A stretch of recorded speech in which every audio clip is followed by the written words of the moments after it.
So ఈరోజు నేను చెప్పే టాపిక్ ఏంటంటే declarations, definitions and hoisting and scope, ఇలాంటి విషయాల మీద మనం డిస్కస్ చేద్దాం. ఓకే, చాలా. సో లాస్ట్ క్లాస్లో మనము ఒక పాయింట్ మీద డిస్కస్ చేసాం, ఏంటంటే ఎక్కడెక్కడ జావా స్క్రిప్ట్ని డిక్లేర్ చేయొచ్చు, ఎలాగ చేయొచ్చు అని. అక్కడ నేను ఇంకొక పాయింట్ కూడా చెప్పడం మర్చిపోయాను. దట్ పాయింట్ ఈస్, మీరు హెడ్ సెక్షన్లో డిక్లేర్ చేసుకోవచ్చు, లేదా మనం కావాలని అనుకుంటే బాడీ సెక్షన్లో కూడా మీరు స్క్రిప్ట్ని డిక్లేర్ అంటే రాసుకోవచ్చు. ఈ రెండింటికి డిఫరెన్సెస్ ఏంటి అనేది మీకు మెల్లగా అర్థమవుతుంది. కానీ నేను ఒక పాయింట్ చెప్పేసి ఇక్కడ నేను ఫ్లో అయిపోతాను. ఫర్ ఎగ్జాంపుల్, మీరు HTML హెడ్ ఇక్కడ మనం కనుక స్క్రిప్ట్ రాసిన దానికి, మనం బాడీ లోపల స్క్రిప్ట్ రాసిన దానికి డిఫరెన్స్ ఏంటి అనుకోండి. ఇప్పుడు ఫర్ ఎగ్జాంపుల్ బాడీలో ఒక H1 ఉంది, హలో హెడర్ అనేది రాశాను. ఓకే, ఇప్పుడు ఈ రెండింటికి డిఫరెన్స్ ఏంటి అని అంటే, సపోజ్ మనము బాడీ లోపల ఏదైనా ఎలిమెంట్ని మాడిఫై చేయాల్సిన అవసరం ఉందనుకోండి స్క్రిప్ట్లో, ఆ పర్టిక్యులర్ కోడ్ని మనం ఖచ్చితంగా బాడీలో ఎండ్లో రాయాలి. ఎందుకు అని అంటే, మనం డైరెక్ట్గా ఇక్కడ రాసామనుకోండి, ఈ పర్టికులర్ కోడ్ ఎగ్జిక్యూట్ అవుతున్నప్పుడు మనకి ఈ హెడర్ అవైలబుల్గా ఉండదు. అంటే ఆ హెడర్ ఇంకా క్రియేట్ అవ్వదు అనమాట అప్పటికి. ఓకే, స్టెప్ బై స్టెప్ జరుగుతూ ఉంటుంది. కాబట్టి ఈ పర్టికులర్ హెడ్లో రాసే కోడ్ ఎగ్జిక్యూట్ అవుతున్నప్పటికీ ఈ హెడర్ డామ్లో ఇంకా ఇన్సర్ట్ అవ్వదు. సో ఇక్కడ రాసిన దొరకదు అనమాట మీ దానికి. ఫర్ ఎగ్జాంపుల్ నేను రాసి చూపిస్తాను. దీనికి ఒక ఐడి పెట్టుకుందాం. ID is equal to D1. So document dot, ఇవన్నీ మీకు తర్వాత అర్థమవుతాయి, మీరు ఇప్పుడేం కంగారు పడకండి. ఇక్కడ అర్థం చేసుకోవాల్సింది, స్క్రిప్ట్లో కోడ్ రాయడానికిను మన హెడ్లో స్క్రిప్ట్ రాయడానికి అండ్ బాడీలో స్క్రిప్ట్ రాయడానికి ఉన్న డిఫరెన్స్ ఏంటి. Get element by ID of D1 dot style dot background color is equal to red. ఒక్క నిమిషం.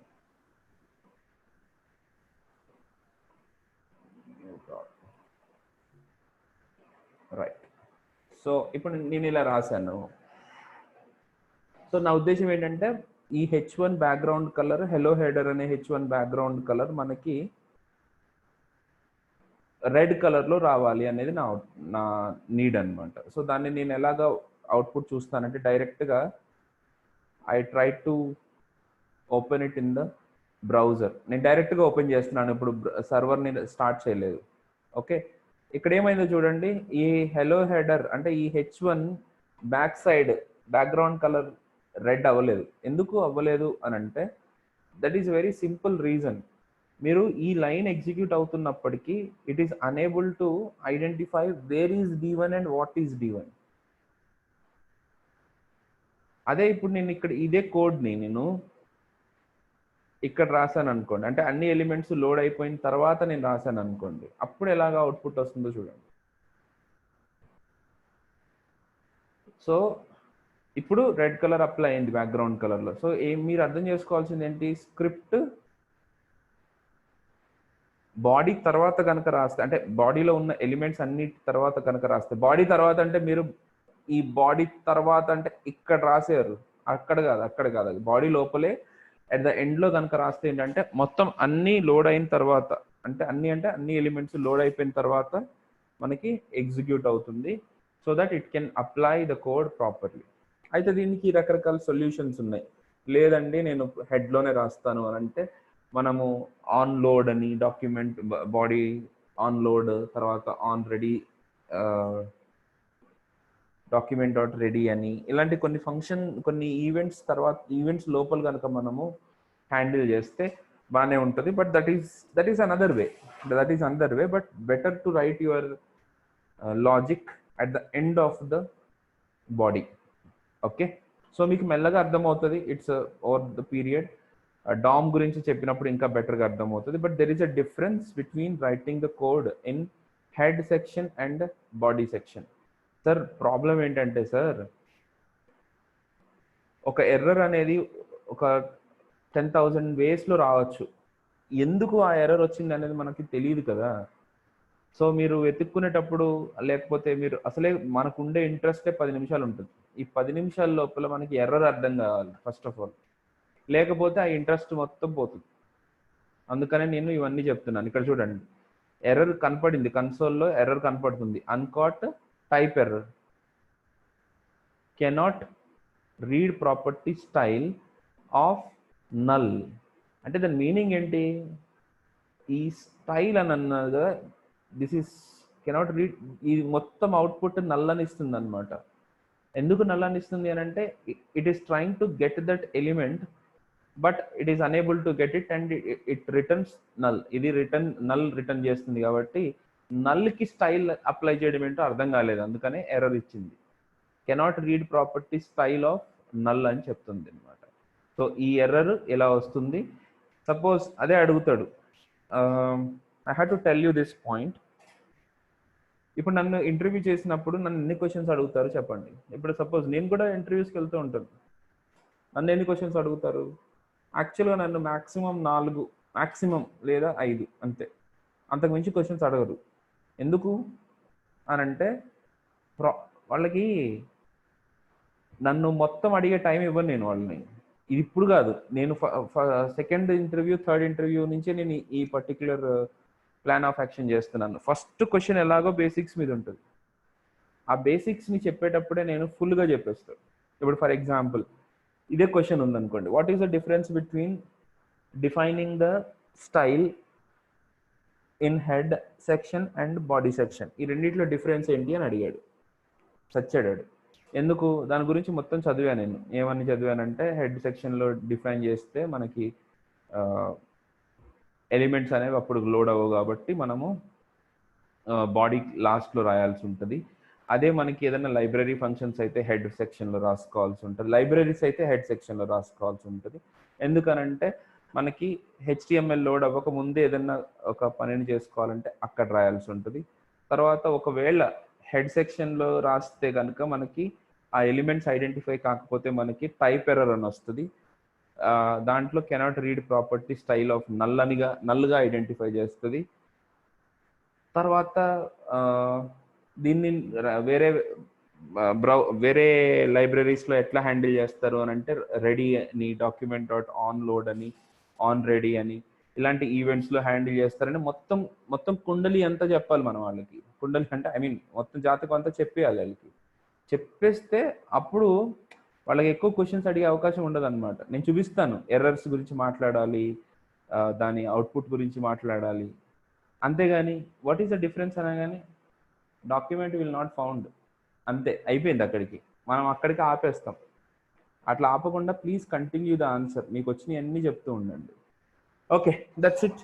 That is about the difference between loading script in head section and body section. ఇంకా మనకి ముందు ఇంకా బెటర్గా అర్థమవుతుంది. చల్, let us right only the script. ఏం లేదు, మన కాన్సన్ట్రేషన్ అంతా స్క్రిప్ట్ మీద పెడదాం. ఇప్పుడు మనం డిక్లరేషన్స్, డెఫినేషన్స్ గురించి ఆలోచించాలి. ఓకే, అయితే సో ఒక చిన్న ఎగ్జాంపుల్ ఏంటంటే, మీరు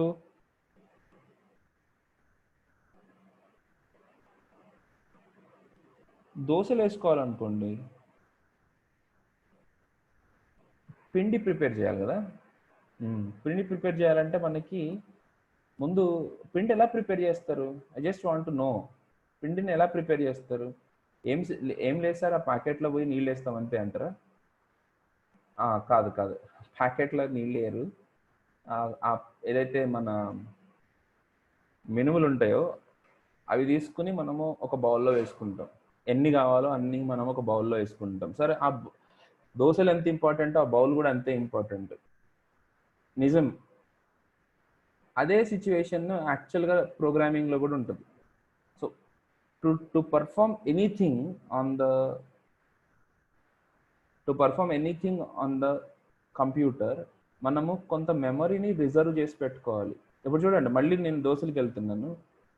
సో దోశల పిండి ట్రై చేయాలంటే ముందు నానబెట్టాలి కదా పప్పు నానబెట్టడానికి మనకు ఒక బౌల్ కావాలి.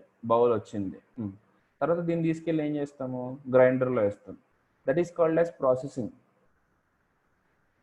ప్రాసెసింగ్ అంటే గ్రైండర్లో ఉంది కదా, గ్రైండర్లో ఉన్న తర్వాత డైరెక్ట్గా గ్రైండర్ని ఇట్లా, గ్రైండర్లో పప్పు రెడీగా ఉంది, ఆ గ్రైండర్ని తీసుకెళ్ళి ఆ గ్రైండర్లో ఉంచేస్తాం ఆ పప్పుని. If you want to store, ఆ గ్రైండర్ లేకపోతే మనకు కావాల్సినప్పుడు పెనం మీద ఉంచుకుంటామా? లేదు. మళ్ళీ మనము ఒక బౌల్లో తీసుకుంటాం, పిండి అంతా కలిపి ఒక బౌల్లో తీసుకుంటాం. తీసుకునేటప్పుడు ఎట్లా తీసుకుంటాం? కొంతమంది చేత్తో తీస్తారు, నేను స్పూన్తో తీస్తాను అనుకున్నాను. స్పూన్తో తీస్తున్నా, అది కూడా ఒక మెమరీ. సార్ నేను ఎన్ని టూల్స్ వాడుతున్నాను చూడండి, ఎంత స్పేస్ వాడుతున్నాను, ఎన్ని ఎలిమెంట్స్ వాడుతున్నాను చూడండి. స్పూన్ తీసుకుంటాం, స్పూన్తో తీసుకొచ్చి దీంట్లో వేస్తాం. తీసుకుని మళ్ళీ ప్రాసెస్ చేసేటప్పుడు ఏం చేస్తాం? ఓకే, సో నేను ఒక 2-3 days కోసం సరిపడా దోశల పిండి రెడీ చేసుకున్నాను అనుకో. సో 2-3 days కోసం అంటే పెద్ద కంటైనర్ ఉంటుంది. సో దోశలు వేసుకున్నప్పుడల్లా నేను డైరెక్ట్గా దాన్ని ఏమంటారు, నా స్పూన్ తీసుకెళ్ళి పెద్ద దాంట్లో పెట్టను. ఫస్ట్ నేను ఎప్పుడు దోశలు వేసుకోవాలనుకున్నా, నాకు ఎంత పిండి కావాలనేది నేను ఇంకొక బౌల్లో తీసుకుని పెట్టుకుని దాని తర్వాత దోశల పిండి మన పెనం మీద వేస్తాం. సరే, దోశ రెడీ అయిపోయింది. రెడీ అయిపోగానే పెనం మీదనే తింటామా, ప్లేట్లో పెట్టుకుని తింటామా? ప్లేట్లో పెట్టుకుని తింటాం. సార్ ఈ ప్లేట్లు, గిన్నెలు, చెంబులు నేను ఇవన్నీ ఎందుకు చెప్తున్నానంటే, this is all memory. Same ఇలాగే జరుగుతుంది మన కంప్యూటర్లో కూడా. బేసిక్గా ఇప్పుడు ఒక మూవీ మీరు చూస్తున్నారు అనుకోండి, మూవీ అనేది హార్డ్ డిస్క్లో ఉంటుంది. ఆ హార్డ్ డిస్క్లో ఉన్నది యాక్చువల్గా మెమరీ. అంటే మూవీ అనగానే డైరెక్ట్గా మూవీ అంటే మూవీ వచ్చేది ముందు హార్డ్ డిస్క్. సరే, నేను స్ట్రీమింగ్ గురించి చెప్పట్లేదు, I'm talking about normal stored movies గురించి చెప్తున్నాను. హార్డ్ డిస్క్లో ఉంటుంది. సో ఇప్పుడు మీరు మూవీ చూడాలి అని అనుకుంటే ఆ మూవీని ముందు మీరు మెమరీలో అంటే ర్యామ్లో పెట్టుకోవాలి. హార్డ్ డిస్క్లో ఉన్నదాన్ని మెమరీ అనము, హార్డ్ డిస్క్లో ఉన్నదాన్ని స్టోరేజ్ అంటాం. ర్యామ్లో పెట్టాలి, ర్యామ్లో పెట్టుకోవాలి. ర్యామ్లో ఎట్లా పెడతాం? మూవీ, నేను అవతార్ మూవీ చూస్తున్నా, ఫుల్ హెచ్డి అవతార్ మూవీ, అది దగ్గర 18 GB ఉంది. 18 GB నేను తీసుకొచ్చి నేను నా ర్యామ్ మీద పెట్టలేను, ఎందుకంటే నా ర్యామ్ 8 GB. అండ్ మొత్తం 8 GB నేను మూవీకి ఇచ్చేస్తే మిగతా అప్లికేషన్స్ అన్నీ ఎక్కడికి పోతాయి? కాబట్టి మ్యాక్సిమం నేను 1 GBయో 2 GBయో నేను యూజ్ చేసుకోగలుగుతాను. సో ఆ 1 GB అని చెప్తున్నాను కదా, ఆ 1 GB పోర్షన్ మనం ముందు రిజర్వ్ చేసుకుంటే మూవీలో 1 GB మనకి ర్యామ్లో లోడ్ అయ్యి మూవీ అయిపోతున్న కొలది ఇంకా నెక్స్ట్ డేటాని అదే ర్యామ్లోకి మూవ్ చేస్తుంది అన్నమాట. రైట్, ఇప్పుడు ఇక్కడ ర్యామ్లో ఉన్నంత మాత్రాన డైరెక్ట్గా ప్రాసెసర్లో అల్టిమేట్లీ ఎగ్జిక్యూట్ చేయాలి, ప్రాసెసర్లోనే ప్రాసెస్ చేయాల్సిందే. సో డైరెక్ట్గా ప్రాసెసర్లో ఎగ్జిక్యూట్ చేయాలంటే ర్యామ్ నుంచి తీసుకుంటుంది అంటే తీసుకోదు, మళ్ళీ రిజిస్టర్స్ అని అంటుంది, అక్కడ పెట్టుకుంటాం.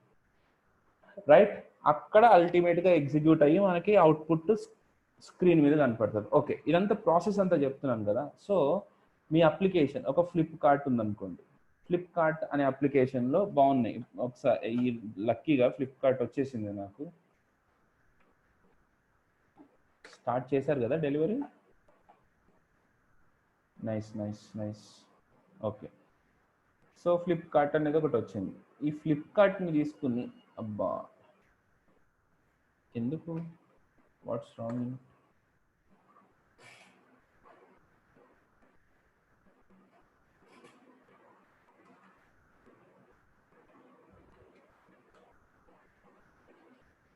ఓకే,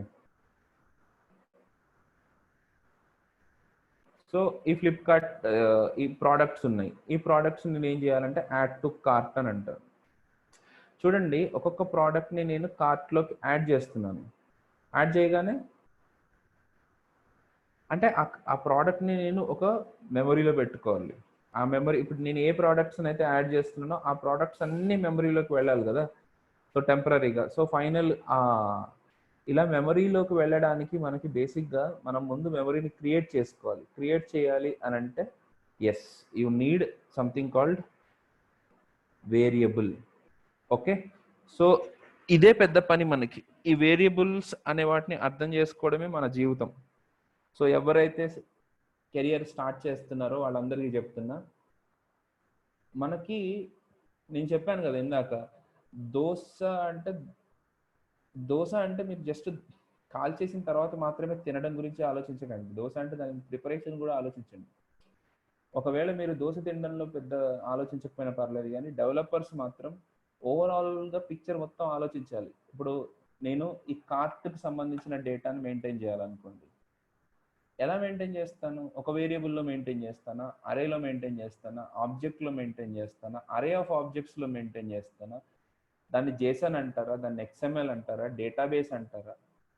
ఇవన్నీ మనం ఆలోచించాలి. ఇదంతా కూడా అంటే ఫైనల్గా ఎలా స్టోర్ అవుతుంది, ఏమేమి డేటాని తీసుకోవాలి, ఏ ఫార్మాట్ కరెక్ట్, ఎస్, ఇంత ప్రాసెస్ ఉంటుంది. సో అవి స్లోగా అర్థమవుతాయి. అదే పెద్ద ప్రాబ్లం మనకి. ఫర్ లూపులు రాయలేకపోవడం కాదు, ఫైల్ లూపులు రాయలేకపోవడం కాదు. మన పెద్ద ప్రాబ్లం ఏంటంటే మనం అనుకున్న అప్లికేషన్ని ఎలా కన్వర్ట్ చేయాలి అనేది పెద్ద problem. It's almost all equivalent to biryani వండడం లాంటిది అనమాట. ఓకే, అది నిజంగానే చూడడానికి ఏముంది దీంట్లో, లవంగాలు, చికెన్, రైస్, వాటర్ ఏ ఉన్నాయి కదా అని అనిపిస్తుంది. కానీ వాటన్నిటిని కలపడంలో చాలా డిఫరెన్స్ ఉంటుంది, రైట్? ఓకే, అట్లా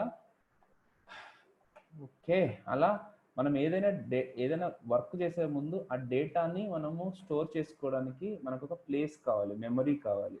ఆ మెమరీని క్రియేట్ చేసి ఇచ్చేదే వేరియబుల్స్ అన్నమాట. సో స్క్రిప్ట్లో మనం ఫస్ట్ నేర్చుకోవాల్సింది వేరియబుల్స్ని ఎలా డిక్లేర్ చేస్తాము. ఎలా చేస్తాము? Var x is equal to 100, లేకపోతే ఇప్పుడు వేర్ ఎక్స్ అని పెట్టుకోండి అంతే. This is called as declaration. This is not definition, this is declaration. ఎప్పుడైతే మీరు ఎక్స్ ఈజ్ ఈక్వల్ టు 1000 అని అంటారో, దిస్ ఈజ్ కాల్డ్ యాజ్, ఇక్కడ డెఫినేషన్ అండ్ ఇనిషియలైజేషన్ అని. సో ఇక్కడ నేను ఏం చేస్తాను, ఎక్స్ అనే వేరియబుల్ని డిక్లేర్ చేస్తాను. ఇలా డిక్లేర్ చేయగానే ఏం జరుగుతుంది sir? What happens if I declare something like that? ఏం జరుగుతుంది? కరెక్టే కదా, ఏం జరుగుతుంది? ఏం లేదు, ఒక మెమరీ అనేది క్రియేట్ అవుతుంది. కొంత మెమరీ అంటే ఒక గిన్నె క్రియేట్ అయింది అని అర్థం, అంతే. ఎక్స్ ఈజ్ ఈక్వల్ టు 100 అనగానే ఏం జరుగుతుంది? ఎక్స్ ఈజ్ ఈక్వల్ టు 1000, 100 అనగానే ఏం జరుగుతుంది? ఈ 100 పోయి ఆ మెమరీలో స్టోర్ అవుతుంది. దాన్నే initialization in to the memory అని అంటాం. అంటే ఇప్పుడు ఇక్కడ కనుక నేను ఏమి ఇవ్వలేదు అనుకో, ఎక్స్లో ఏముంటుంది అనమాట? ఏముండదు. ఏముండదు అంటే ఏముండదు, ఆ మెమరీలో ఏమి ఉండదు. అంటే గార్బేజ్ కూడా ఉండదా? ఏముండదు. కానీ జావా స్క్రిప్ట్ ఏం చేస్తుంది అని అంటే అన్డిఫైన్డ్ అనే వాల్యూని దాంట్లో పెడుతుంది. చూడండి ఇక్కడ మనం అవుట్పుట్ చూడాలి. ఇప్పుడు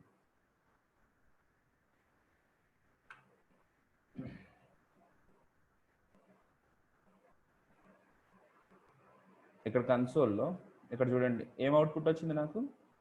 అన్డిఫైన్డ్ అనే వాల్యూ అవుట్పుట్గా వచ్చింది.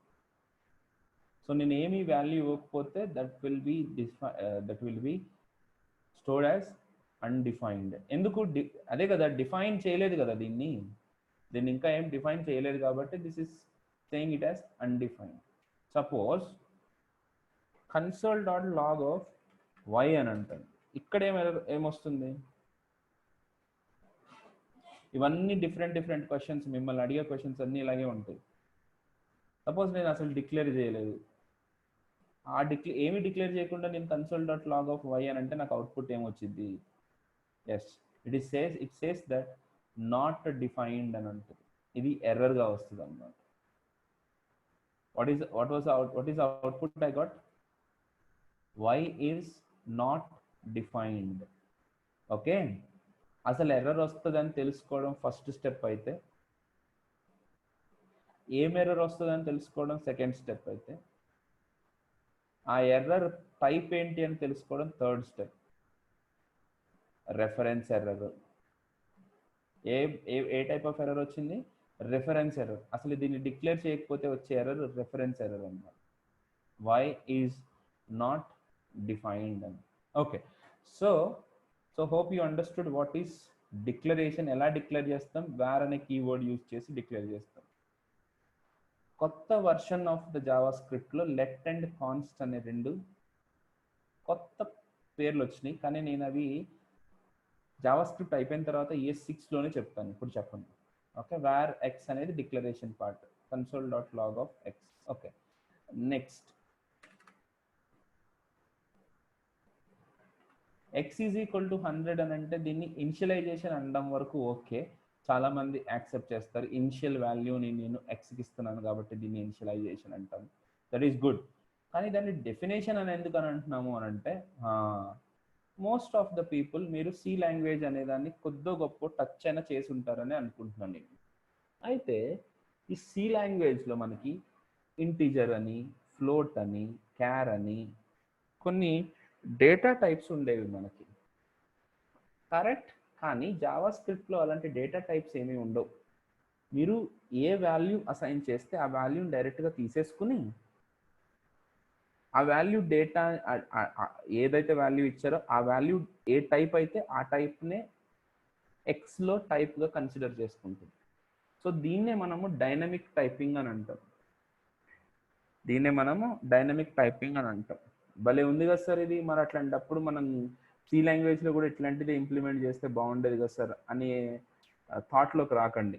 ఎందుకు అనంటే ఈ ఒక్క ఫీచర్ లేదు కాబట్టి మనకి ఇంకొక కొత్త లాంగ్వేజ్ వచ్చేసి వచ్చింది, దాని పేరే టైప్ స్క్రిప్ట్.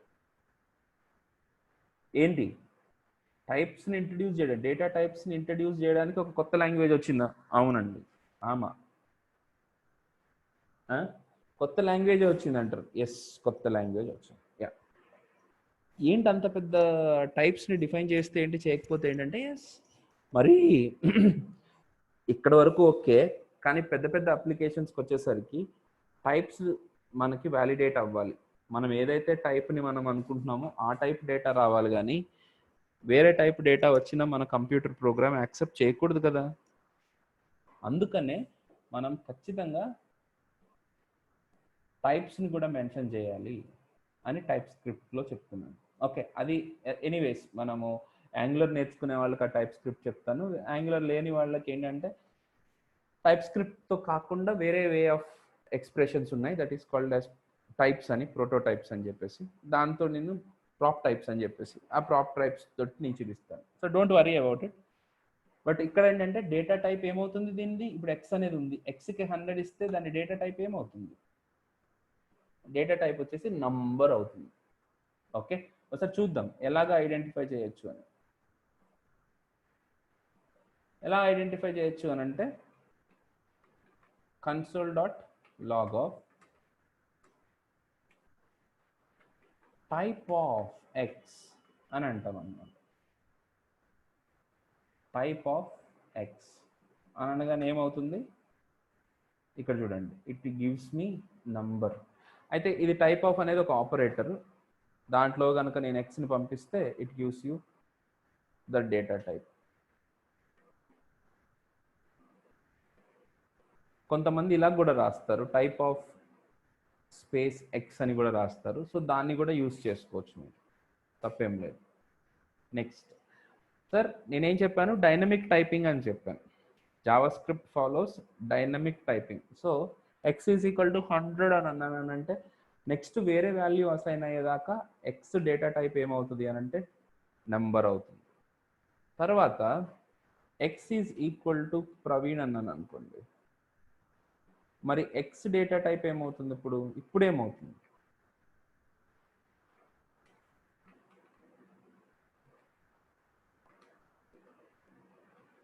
ఒకటే కోడ్లో ఒక చోట నెంబర్ అని చెప్తుంది,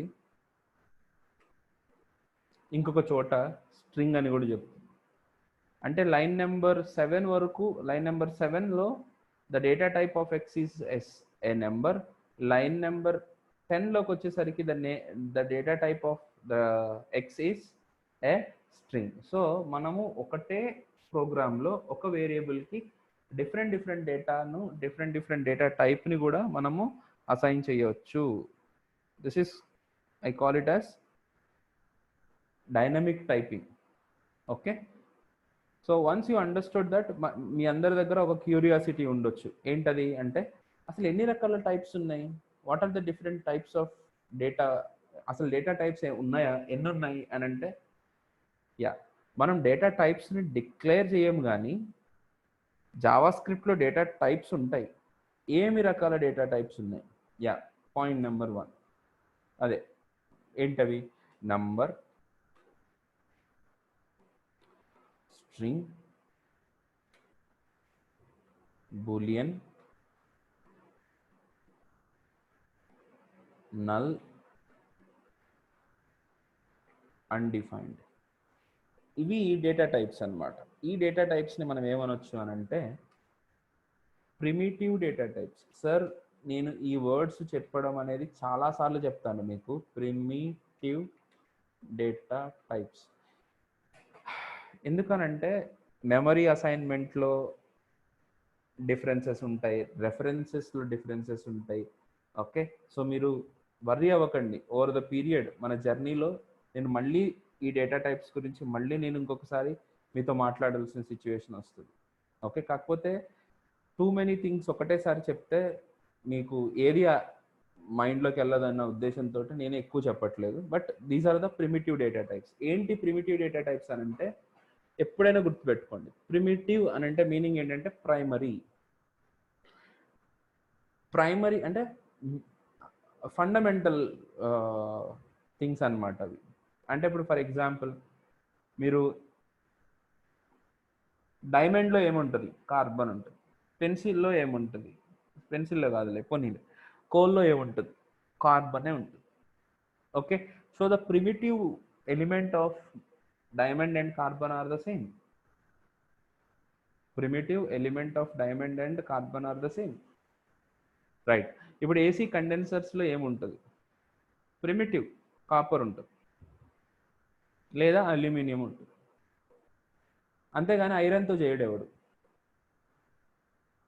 so that is a primitive way of doing it అనమాట. Okay, that is a primitive type of the data you have to okay. So this is about your primitive data types. అయితే number తెలుసు, string తెలుసు, boolean అంటే boolean కూడా ఇచ్చుకోవచ్చా sir? Yes sir. ఇలా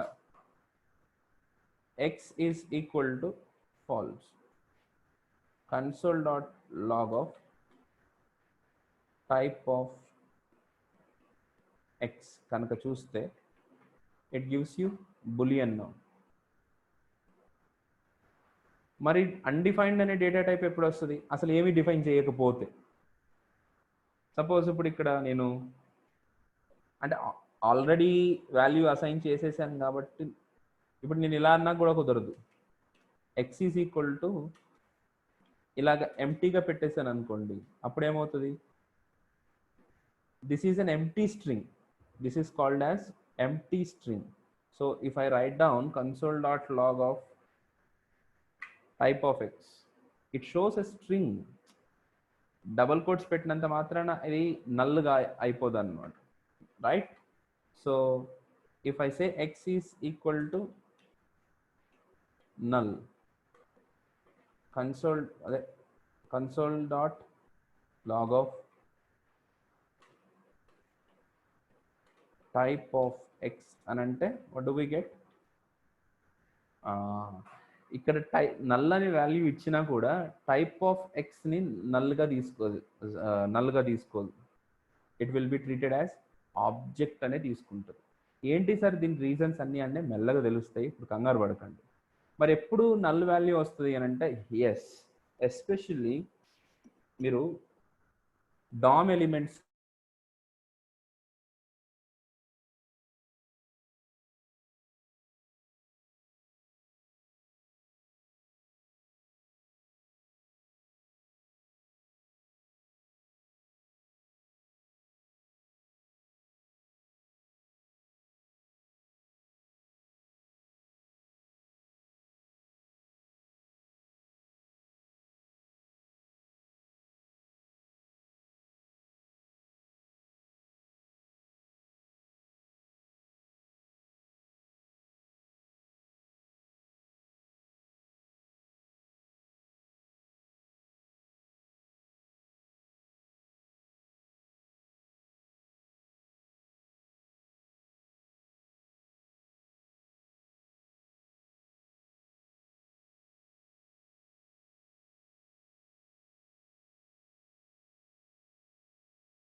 Hello guys, I'm back. I'm sorry, we lost internet here.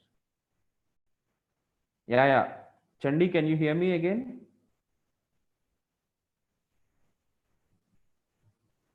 Okay. లేదు ఇక్కడ internet sorry internet కాదు, పవర్ పోయింది. That's fine. సో నేనేం మాట్లాడుతున్నాను ఇక్కడ, X is equal to null అని చెప్పినప్పుడు it shows the object, it is not going to give you the null as a type. ఇప్పుడు దీంట్లో ఎక్స్ అని కనుక ప్రింట్ చేస్తే what does it give me? X అని కనుక డైరెక్ట్గా ప్రింట్ చేస్తే now it says null, it is not going to give you an object, okay, but type will be an object.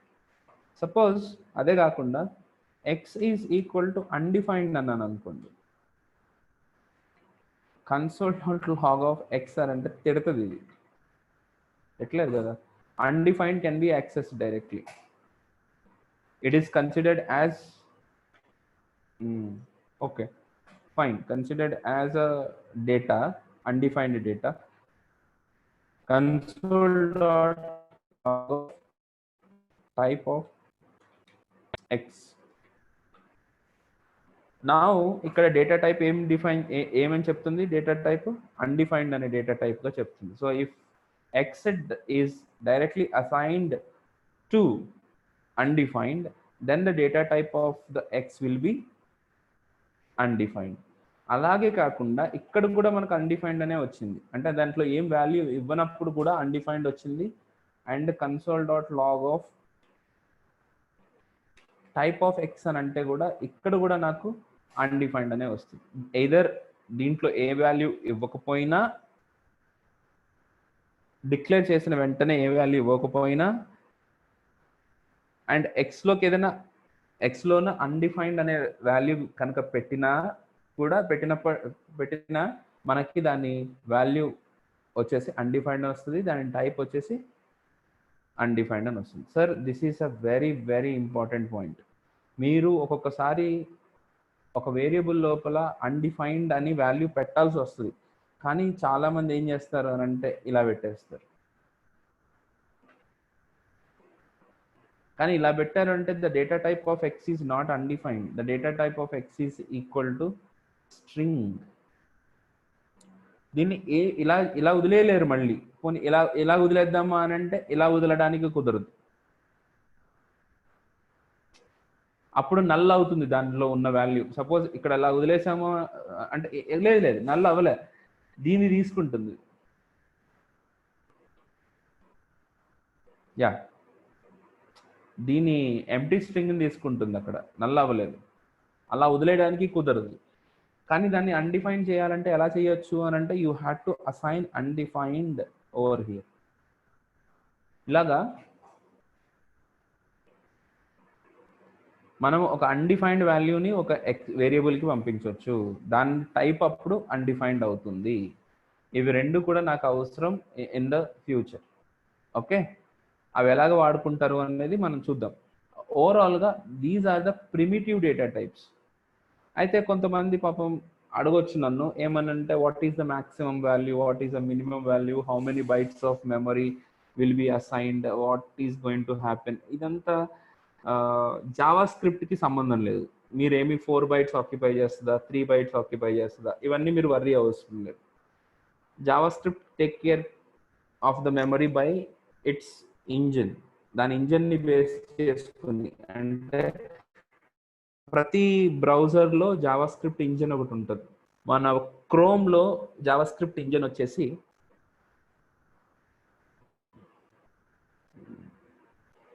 పేరు మర్చిపోయినట్టు, క్రోమ్ జావా స్క్రిప్ట్ ఇంజిన్ వచ్చేసి yeah someone is saying that V8. Absolutely very good అండి, V8. మన మోజిలాలో వి use spider monkey. అలాగే internet ఎక్స్ప్లోరర్లో edge అని, చక్ర అని ఇలాంటివి వాడుతూ ఉంటారు అన్నమాట. ఒపెరా, సఫారీ అండ్ క్రోమ్, ఇవి మూడు కూడా V8 ఇంజిన్నే వాడతాయి. జావా స్క్రిప్ట్ని కంపైల్ చేయడానికి, ఇంటర్ప్రెట్ చేయడానికి, అవుట్పుట్ని మన బ్రౌజర్లో చూపించడానికి V8 అనే ఇంజిన్ని వాడతాయి. Even Node.js also uses the V8 engine. Anyways ఆ ఇంజిన్ని డిపెండ్ అయి ఉంటుంది అనమాట మీ సైజులు ఇవన్నీ కూడా. So don't worry about that big thing.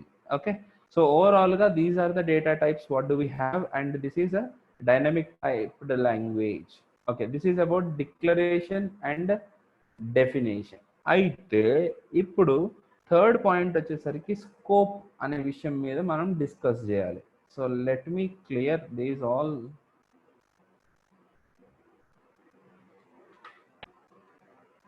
And we will be discussing about scope. What is scope? What is the declaration? ఇక్కడ డిక్లేర్ చేసినప్పుడు ఏం జరుగుతుంది అనేది నేను ఒకటి చెప్పాలి మీకు. సపోజ్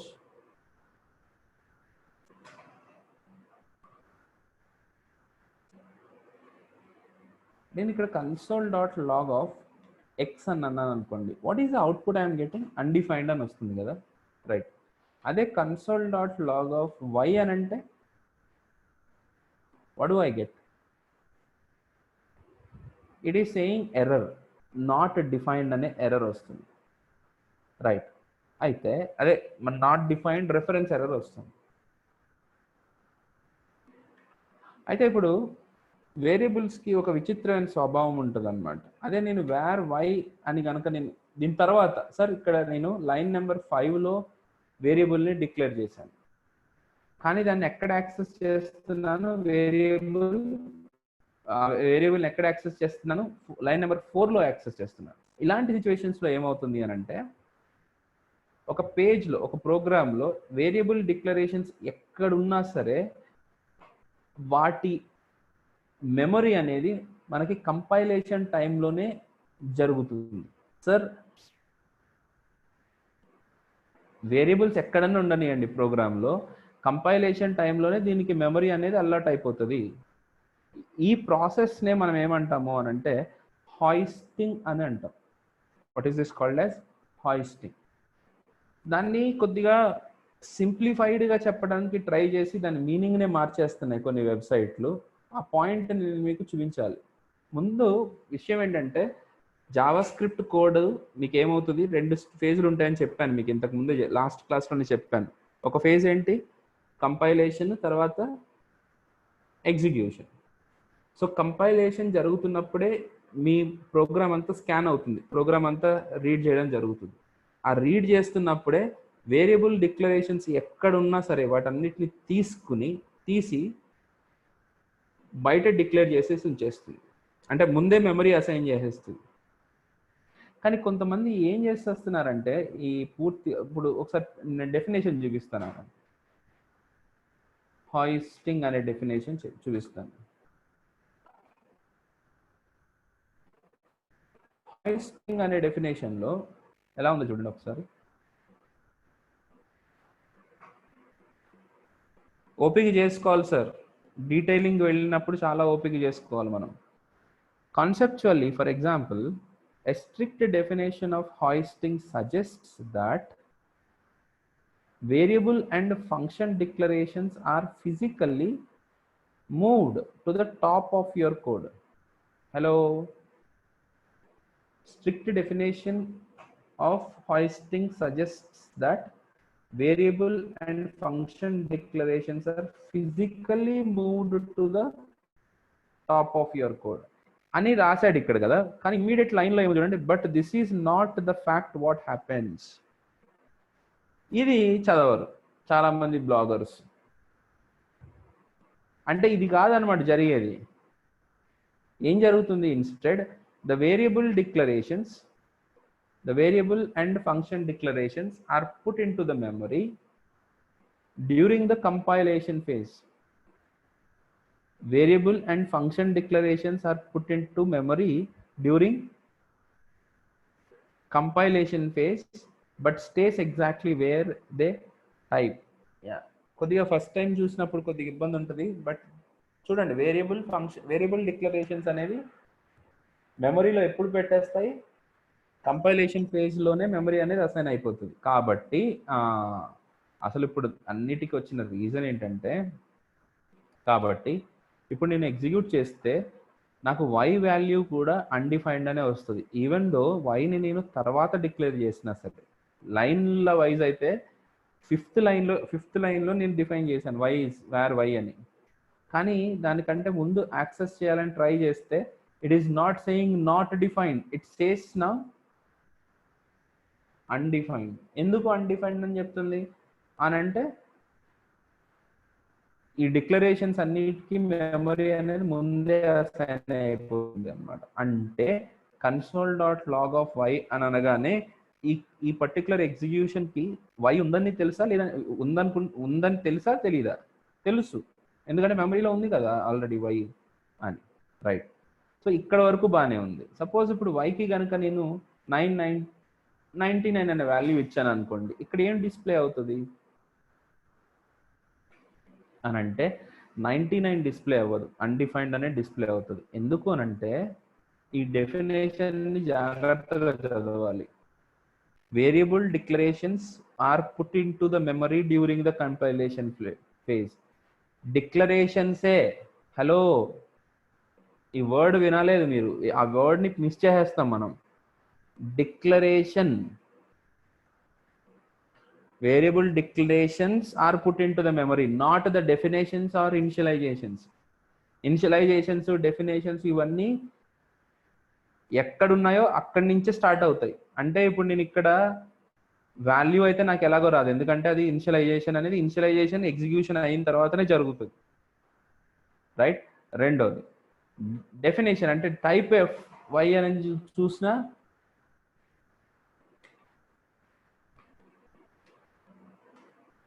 టైప్ ఆఫ్ వై అని చూసినా type of y is equal to undefined only. దీని సరే వాల్యూ రాకపోతే రాకపోయింది, టైప్ అన్నా ఇవ్వచ్చు కదా అని అంటే ఇవ్వదు. ఎందుకు ఇవ్వదు అని అంటే ఓన్లీ డిక్లరేషన్స్ మాత్రమే మెమరీలో ఉంటాయి తప్ప మీకు దాంట్లో ఏం వాల్యూ ఉందనేది దాని మెమరీలో స్టోర్ అవ్వదు, ఎగ్జిక్యూట్ అవ్వదు, అంతే. ఓన్లీ మెమరీ మాత్రమే అసైన్ అవుతుంది. సో ఇలాంటి ప్రాసెస్ని మనం ఏమంటాము అని అంటే హాయిస్టింగ్ అని అంటాం. Okay, right.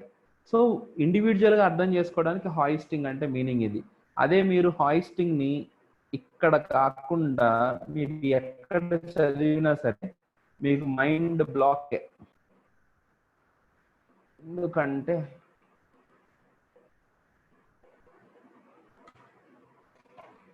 హాయిస్టింగ్ అనగానే ఫస్ట్ వచ్చిన వెబ్సైట్ W3 స్కూల్స్. పాపం అందరికీ ఈజీగా కావాలబ్బా, అన్నీ ఈజీగా అయిపోవాలి. ఓకే, కష్టపడి చేసేది ఏ పని ఉంటుంది అంటావు, ఏమో తెలియదు నాకు. ఓకే, ఇక్కడ చూడండి వాడు ఎంత కన్వీనియంట్గా రాసి వచ్చాడు. hoisting in JavaScript. Hoisting is JavaScript's default behavior of moving declarations to the top. సచ్చర్ దీన్ని చదివి మొత్తం డాక్యుమెంటేషన్ కనుక మీరు మొత్తం అర్థం చేసుకోవాలంటే మాత్రం ఇంపాసిబుల్ అన్నమాట. ఓకే, అయితే లక్కీగా వీడు రాయడానికి మాత్రం ఒకటి బాగానే రాశాడు, మూవింగ్ డిక్లరేషన్స్ అని అన్నాడు తప్ప డెఫినేషన్స్ అని అనలేదు. కానీ దట్ ఈస్ నాట్ రైట్ అని అంటున్నాం కదా. ఇక్కడ ఏం జరగాలి అని అంటే కంపైలేషన్ ఫేజ్లోనే దాని మెమరీ అసైన్ అయిపోతుంది, రైట్. ఓకే, సో అందుకని కొద్దిగా ఈ డెఫినేషన్స్ చదివేటప్పుడు మాత్రం మనము ఒరిజినల్ డాక్యుమెంటేషన్కి వెళ్ళిపోవడం బెటర్. ఓకే, నెక్స్ట్ ఇంకొకటి ఏంటో చెప్పాలి మీకు. హాయిస్టింగ్ ఇక్కడ వరకు బాగానే ఉంది, కానీ ఏమో బాగానే ఉందని అనుకుంటున్నాను, బాగానే చెప్పానని అనుకుంటున్నాను. ఇది కాకుండా కాంబినేషన్స్, అంటే ఇఫ్ ఎల్స్లో ఉన్నప్పుడు ఎలా ఉంటుంది, వైల్ లూప్లో ఉన్నప్పుడు ఎలా ఉంటుంది, ఈ కాంబినేషన్స్ జరిగేటప్పుడు కొద్దిగా ఇబ్బంది పడతారు. ఓకే, సో ఐ మీన్ ఆ కాంబినేషన్స్ చెప్పడం అనేది నేను ఇఫ్ ఎల్స్ అయిపోయిన తర్వాత మళ్ళీ నేను ఒకసారి చెప్తాను. That is comes under scope. Okay, just give me a minute, I'll be back.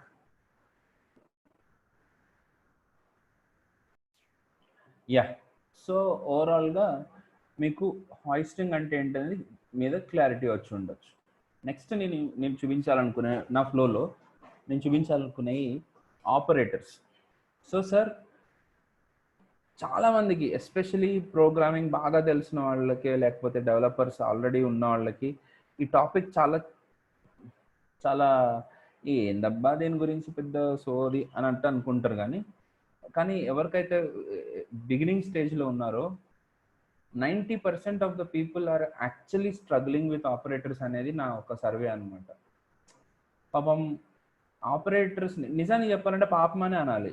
Maybe ఇంజనీరింగ్లో కానీ లేకపోతే ఎక్కడో వాళ్ళకి స్టార్టింగ్లో ఆపరేటర్స్ మీద ఎవ్వరూ అంత ఫోకస్ చేయలేదు. I still don't understand. ఈ రోజు కూడా నాకు అర్థం కాని విషయం ఏంటంటే జేఎన్టీయూ ఎగ్జామ్స్లో మర్జ్ సార్ట్ గురించి హీప్ సార్ట్ గురించి ఎందుకు అంత దొబ్బేస్తూ ఉంటాడు మనల్ని నాకు తెలియదు. అసలు అది నా అవసరం. అది merge sort, quick sort, heap sort final ఇయర్లో రాసుకుంటాడు ఆ కొడుకు. ముందు ఆపరేటర్ ఏంటి, ఫర్ లూప్ ఏంటి, వైల్ లూప్ ఏంటి, అసలు ఈ ఒక్కటి నేర్పిస్తే చాలు ఫస్ట్ ఇయర్లో. ఇంతకు మించి అవసరమే లేదు. మొత్తం ఎందుకు పనికి రాకుండా చేస్తున్నారు అనమాట. బీకామ్, బీఎస్సీ, బీఏ ఎవరైనా రాయొచ్చండి కోడింగ్. దోశ వేయడం వస్తే చాలు. అది ఒక లాజిక్ కొంత ఆలోచిస్తే సరిపోతుంది. అసలు దీంట్లో ఏముండదు అసలు యాక్చువల్గా చెప్పాలంటే. ఇన్ఫ్యాక్ట్ అక్కడ దోశ పాడైపోయే ప్రాబ్లం అన్న ఉంటుందేమో, కానీ ఇక్కడ అయితే అసలు ఆ ప్రాబ్లం కూడా ఉంది. మీ కంప్యూటర్కి అయితే ఏం కాదు. ఫస్ట్ ఆఫ్ ఆల్ ఏదైనా అయినా మళ్ళీ మనం అండూ చేసుకోవచ్చు కదా. సో అంత ఈజీ, అంత ట్రయల్ అండ్ ఎర్రర్. మేమందరం నేర్చుకున్నదంతా కూడా ట్రై అండ్ ఎర్రర్. ఒక్కటి సక్సెస్ అవుతుంది, దాన్నే వాడుకుంటాం. ఓకే, ఎవరు ఒప్పుకున్నా ఒప్పుకోకపోయినా ఇది ఫ్యాక్ట్, ఇది నిజం. ఓకే, ఎవరు దాన్ని ఏమంటారు, పుట్టుకతోటే అంత ఇంటెలిజెంట్ వాళ్ళు ఎవరు లేరు. ఒకవేళ ఉన్నా కూడా 99.8% అయితే కాదు, ఎక్కడో 0.02% ఉంటే ఉండొచ్చేమో, నాకు తెలియదు. అంత కూడా ఉండరు నాకు తెలిసినంత. మేమందరం ట్రై అండ్ ఎర్రర్ గాళ్ళమే. ఓకే, R&D చేసి నేర్చుకున్నాం వాళ్ళము. Right, okay. సో నేనేమంటున్నానంటే ఆపరేటర్స్ మీద కాన్సన్ట్రేట్ చేయండి అంటున్నాను. రెండోది, తెలిసిన వాళ్ళకు కూడా ఆపరేటర్స్ వాడడం చాలా అవసరం. ఎస్పెషల్లీ నేను 2 ఆపరేటర్స్ చెప్తాను. ఆ 2 ఆపరేటర్స్ని వాడడం రాకపోవడం వల్ల కోడ్ రివ్యూలో బూతులు తెచ్చుకుంటారు మన వాళ్ళు. ఈ 2 ఆపరేటర్స్ని కరెక్ట్గా వాడడం రాకపోవడం వల్ల ప్రతి దానికి ఇఫ్ ఎల్స్లు రాయకూడదు. ఇవి 2 వాడడం మనకి చాలా ముఖ్యం. ఓకే, నేను ఈ మధ్య అబ్జర్వ్ చేస్తుంది ఏంటంటే ఈ $% విరివిగా చాలా ఎక్కువ వాడుతున్నారు. And question mark, conditional operator అనేది చాలా నీడెడ్ అనమాట. ఓకే, నేను చూపిస్తాను కూడా ఇది ఎట్లా వాడుతున్నాం మనము, దాన్ని ఎలాగ వాడుకోవాలి అనేది కూడా మనకి రియాక్ట్ కోర్సులో జరుగుతుంది. కాకపోతే ముందు దీని మీనింగ్స్ తెలుసుకోవాలి మనం. చలో, ఆపరేటర్స్ గురించి తెలుసుకునే ముందు ఫస్ట్ ఏ టైప్స్ ఆఫ్ ఆపరేటర్స్ ఉన్నాయి. ఆపరేటర్ సార్, అసైన్మెంట్ ఆపరేటర్, రెండోది arithmetic,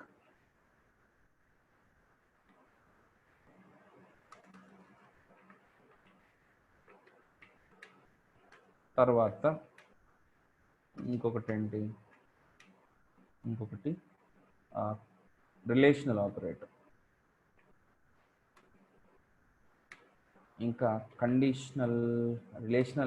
relational operators, conditional operator, conditional or ternary operator.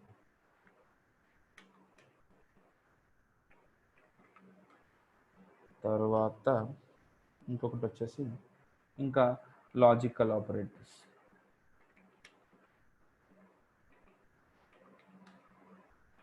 Then increment decrement operators.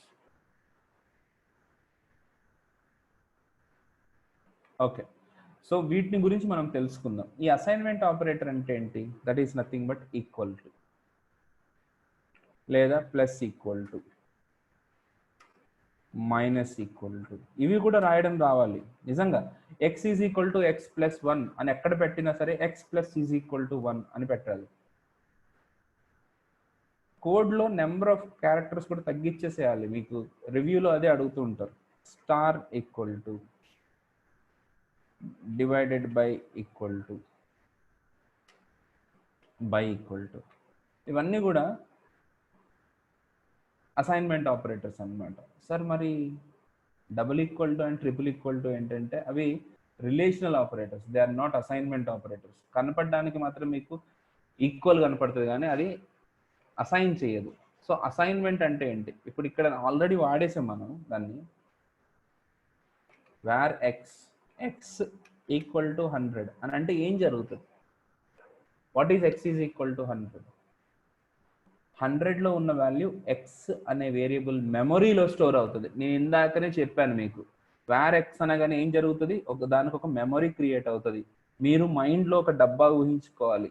మీరు ఒక మైండ్లో మీకు ఒక ర్యామ్ గుర్తు రావాలి, ర్యామ్లో ఒక బ్లాక్ గుర్తు రావాలి, దాంట్లో 100 పడుతుంది అని థాట్లోకి రావాలి. అది ఆటోమేటిక్గా మీకు మైండ్ మ్యాప్లో జరగాలి. సో వేర్ ఎక్స్ అనగానే ఏం జరుగుతుంది, ముందు ఒక డబ్బా క్రియేట్ అవుతుంది మీకోసం. ఎక్స్ ఈజ్ ఈక్వల్ టు 100 అనగానే ఆ డబ్బాలో 100 పడుతుంది అని అనుకోండి. అలాగ మీరు మైండ్ సెట్లో పెట్టుకోవాలి మీరు, రైట్? ఇప్పుడు here it is I'm using assignment operator. Okay, so మాకు తెలుసు సార్ ఈ అసైన్మెంట్ ఆపరేటర్లు అంటే, మంచిది, తెలిస్తే మంచిదే.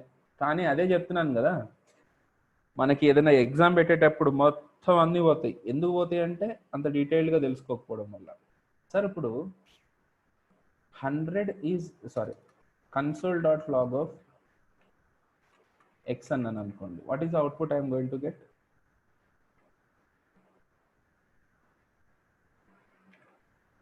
మీకు తెలిసిన అవుట్పుట్టే, అదేం పెద్ద గొప్పగా అవుట్పుట్ కాదు, 100 అని వచ్చేస్తుంది.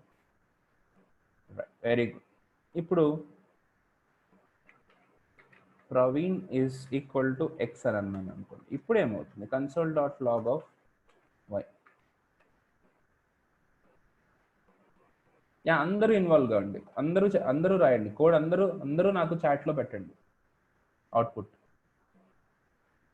ఇక్కడ అవుట్పుట్ ఏమొస్తుంది ఇప్పుడు? సారీ నాట్ వై, ఎక్స్ అండి, సారీ ఎక్స్. ఇప్పుడు అవుట్పుట్ ఏమొస్తుంది?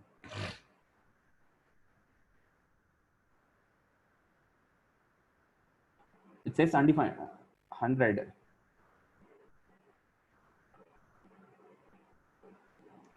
Chandi and Uday are only involving Surya, Rajesh, yes, Pratima, Srikanth, very good. Banu, Bharat, Maheshwar, come on man. YK, okay. So అందరూ రకరకాల ఆన్సర్లు అయితే చెప్పారు, బాగుంది, బాగా చెప్పారు, కానీ అందరూ తప్పే. అందరూ తప్పే. ఎస్, ఏం జరుగుతుందో చూడండి ఇప్పుడు output. Invalid left hand side assignment. So sir, మీరు ఒక వేరియబుల్కి వాల్యూని అసైన్ చేయొచ్చు తప్ప, అది కూడా రైట్ సైడ్, ఎప్పుడు కూడా లెఫ్ట్ సైడ్లో వేరియబుల్ ఉండాలి, రైట్ సైడ్లో వాల్యూ ఉండాలి తప్ప, లెఫ్ట్ సైడ్లో ఉన్న వాల్యూ రైట్ సైడ్లో ఉన్న వేరియబుల్కి అసైన్ అవ్వదు. These are all actually constants. ఇది ఒక కాన్స్టెంట్ అనమాట. నాకు ఈ సబ్జెక్ట్, ఈ టాపిక్ ఇంజనీరింగ్ మొత్తంలో అర్థం కాలే, బయటకు వచ్చేసిన తర్వాత అర్థమైంది. స్ట్రింగ్ కాన్స్టెంట్స్, నెంబర్ కాన్స్టెంట్స్ అని ఎందుకు అట్లా అంటాడా అనుకున్నా. Yes, this is a constant. మీరు ఒక కాన్స్టెంట్కి ఒక వేరియబుల్ వాల్యూని అసైన్ చేయలేరు, that is not possible. And assignment చేసేటప్పుడు ఎప్పుడు కూడా లెఫ్ట్ సైడ్ నుంచి రైట్ సైడ్కి వెళ్ళదు, రైట్ సైడ్లో ఉన్న వాల్యూవే, అంటే రైట్ సైడ్లో ఉన్న వాల్యూ లెఫ్ట్ సైడ్లో ఉన్న వేరియబుల్కి అసైన్ అవుతుంది తప్ప, లెఫ్ట్ సైడ్లో ఉన్న వాల్యూ రైట్ సైడ్లోకి అసైన్ అవ్వదు. హలో గైస్, ఈ పాయింట్ అర్థమైందా? యా, బాను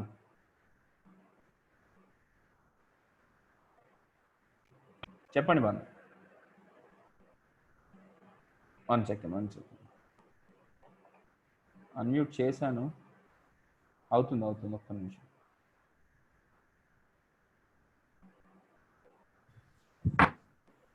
బాను, మిమ్మల్ని మీరు అన్మ్యూట్ చేసుకోండి. ఇప్పుడు అందరినీ అన్మ్యూట్ చేశాను నేను.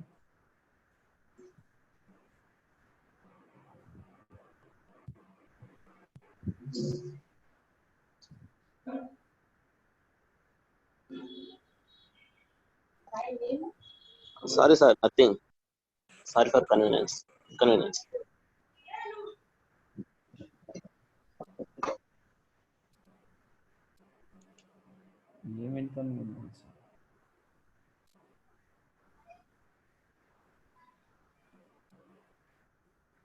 ఓకే, సరేనండి. I can't hear you Banu. మీ డౌట్ ఏమన్నా ఉంటే దాంట్లో పెట్టేసారా ప్లీజ్, ఇది చాట్లో పెట్టండి. I would like to tell you this. So ఇది అసైన్మెంట్. సరే, దీని గురించి నేను ఇంత చిలకగా చెప్పినట్టు చెప్పినాను కదా. లాస్ట్ ఇయర్ ఒక బ్యాచ్లో చెప్పినప్పుడు నేను చెప్తూనే ఉన్నా, అసైన్మెంట్ ఆపరేటర్ చాలా ఇంపార్టెంట్ అమ్మా, మిమ్మల్ని స్వాపింగ్ ఆఫ్ 2 నెంబర్స్ ఖచ్చితంగా అడుగుతాడు. అది చేయడం వచ్చిన వాళ్ళకి ప్రోగ్రామింగ్ వచ్చినట్టే, మిమ్మల్ని తీసుకునే అవకాశాలు ఎక్కువ ఉంటాయి. దయచేసి మీరు ఈజీగా తీసుకోకండి, ఇలాంటివన్నీ సీరియస్గా చూసుకోండి అని అంటే, వాడు ఇన్స్టాగ్రామ్ చూసుకుంటే కూర్చున్నాడు ఆ రోజు. నాకు తెలుసు, నేను he's now my employee also, నాకు తెలుసు. వాడు ఇన్స్టాగ్రామ్ చూసుకుంటూ కూర్చున్నాడు. అయితే ఇక్కడ నేను ఎందుకు ఇంత సీరియస్గా చెప్తున్నాను అంటే, ఇప్పుడు చూడండి, చాలా సింపుల్గా వేర్ ఎక్స్ అండ్ వై అని ఒక ఎక్స్ వై అని వేరియబుల్స్ ఉన్నాయి. ఎక్స్లో 100 ఉంది, వై లోపల 999 ఉంది. I want the value of x in y and y in x. ఎలా చేయొచ్చు మనం? సపోజ్ ఇప్పుడు ఇట్లా కనుక అన్నాను అనుకో, x is equal to y అని అన్నాను అనుకో, ఏం జరుగుతుంది? వైలో అదే నేను ఇందాకే చెప్పాను, రైట్ హ్యాండ్ సైడ్లో ఉన్న వాల్యూ లెఫ్ట్ హ్యాండ్ సైడ్కి వస్తుంది తప్ప లెఫ్ట్ హ్యాండ్ సైడ్లో ఉన్న వాల్యూ రైట్ హ్యాండ్ సైడ్కి వెళ్ళదు. దట్స్ అన్ ఎర్రర్ అని చెప్పాను, రైట్? సో ఇప్పుడు నేను కనుక ఇట్లా చేస్తే వైలో ఉన్న వాల్యూ ఎక్స్లో స్టోర్ అవుతుంది, అంటే 999 అనేది ఎక్స్లోకి స్టోర్ అయిపోతుంది. అండ్ వైలో ఎలాగో 999 ఉంది. So if I see console.log of x, y, it shows that it is 999 and 999. మరి దాన్ని ఎలాగ సాల్వ్ చేస్తాము అని అంటే, yes, by taking another variable. చూడండి ఎలాగ సాల్వ్ చేస్తానని. ఫస్ట్ నేను ఎక్స్లో ఉన్న వాల్యూ జెడ్లో పెట్టేసుకుంటాను, ఎక్స్లో ఉన్న వాల్యూ జెడ్లో స్టోర్ చేసుకున్నాను. తర్వాత ఎక్స్లో ఉన్న వైలో ఉన్న వాల్యూ స్టోర్ చేసుకున్నాను. తర్వాత వైలో ఉన్న జెడ్లో ఉన్న వాల్యూని పెట్టుకుంటున్నాను. సో ఓవరాల్గా ఇవి మనకి స్వాప్ చేయగలుగుతాయి అన్నమాట. ఎక్స్లో ఉన్న వాల్యూ జెడ్లో, ఎక్స్లో వై వాల్యూ, తర్వాత వైలో ఉన్న వాల్యూ, వైలో జెడ్లో ఉన్న వాల్యూ తెచ్చుకుని పెట్టుకుంటున్నాం. సో ఇలా మనము 2 వేరియబుల్స్ని స్టోర్ చేసుకోవచ్చు బై యూజింగ్ అసైన్మెంట్. మీరు అసైన్మెంట్ అనేది మీకు బాగా అర్థం కావడానికే మనకి చిన్నప్పుడు ఇంజనీరింగ్లోనో దేంట్లోనో ఈ స్వాపింగ్ ఆఫ్ 2 నెంబర్స్ గురించి చంపేసేవాళ్ళు. అయ్యా సాగు విరిచేవాళ్ళు, ప్రతి ఒక్కరు రాయాల్సిందే ఈ కోడ్ అయితే. ఎందుకు అని అంటే, yes, it does has such an importance.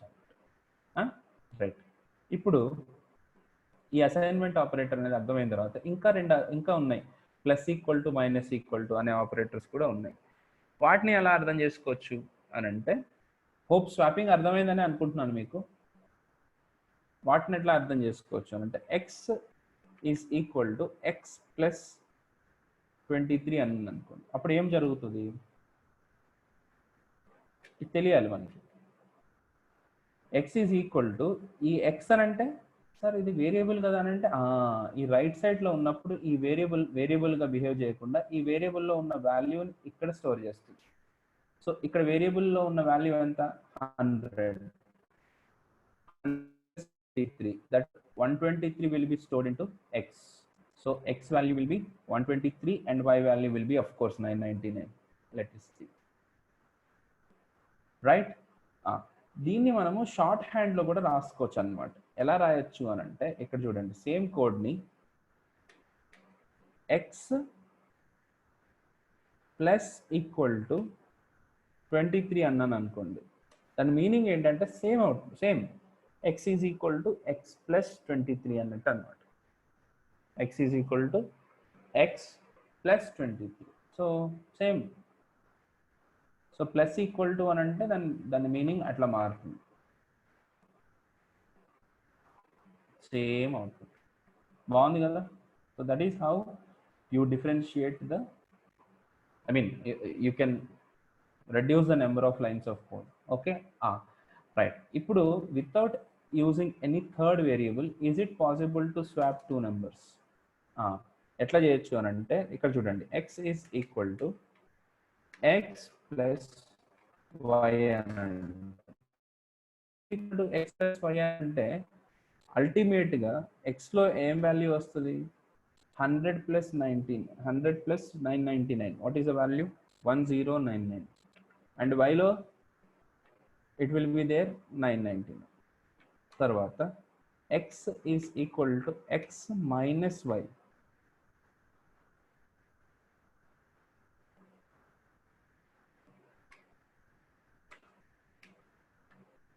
ఇప్పుడు ఏమవుతుంది? x లోనా?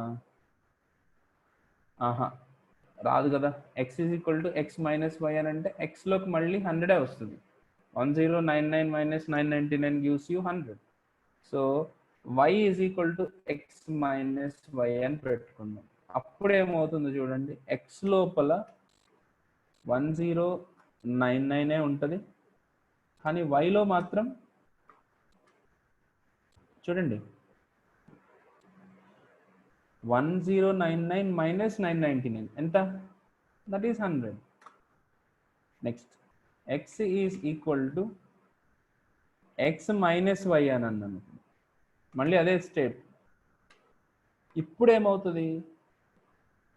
x ఈజ్ ఈక్వల్ టు ఎక్స్లో ఆల్రెడీ 1099 ఉంది, minus 100 is equal to 999 and y is already 100. So ఇప్పుడు నేను x, y వాల్యూ ప్రింట్ చేస్తే 999 అండ్ 100 స్వాప్ అయినాయి ఆ వాల్యూస్ మనకి. ఇంతకు ముందేమో ఈ లాజిక్ అంతా రాయక ముందు ఎక్స్లో ఉండే వాల్యూ 100, వైలో ఉండే వాల్యూ 999, కానీ ఇప్పుడు ఇదంతా కోడ్ రాసిన తర్వాత ఇట్ ఈస్ చేంజ్ టు ఇలాగా మనము we can write down the swapping of two numbers. So I just want to conclude it for today by just giving you this example. So మీరు ఈ swapping of two నెంబర్స్ని ఇంకొక రకంగా కూడా చేయొచ్చు by using percentile and division. So అవి నేను రేపు explain చేస్తాను. సో ఓవరాల్గా ఈ రోజు అయితే మీకు హాయిస్టింగ్ అంటే ఏంటో తెలిసి ఉండాలి. తర్వాత assignment operator, the most important thing called assignment operator. దాన్ని ఎలాగ అసైన్ చేస్తాము, అసైన్మెంట్ కరెక్ట్గా చేయకపోతే ఏం జరుగుతుంది అనేది కూడా మీకు అక్కడ వచ్చింది, right?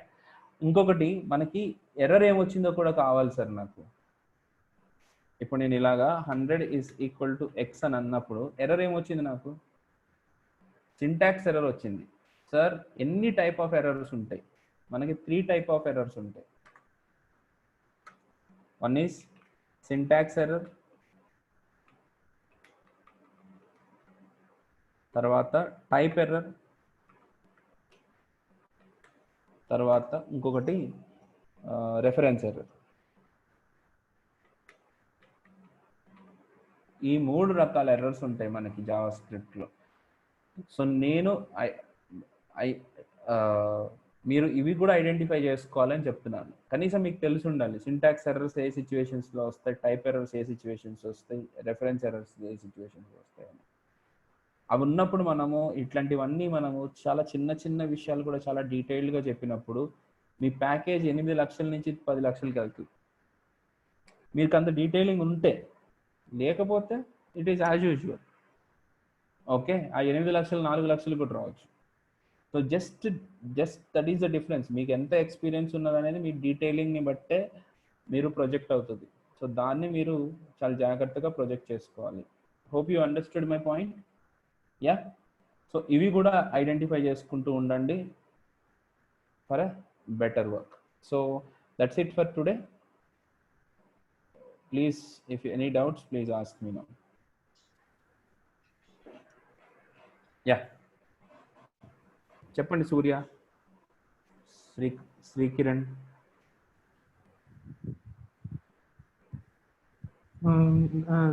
No queries. I understood. Okay, thank you ma, thank you. Okay, type error నేను చెప్తాను, వచ్చినప్పుడు చూపిస్తాను నన్ను. టైప్ ఎర్రర్ రేపు వస్తుంది మీకు. టైప్ ఎర్రర్ ఎలా వస్తుంది అనేది రేపు కాదు. You will get the type error around మన ES6 స్టార్ట్ అయినప్పుడు వస్తుంది. ఓకే, అప్పుడు చూపిస్తాను, విత్ ఎగ్జాంపుల్ చూపిస్తాను. Okay, that's it for today. See you tomorrow. Thank you.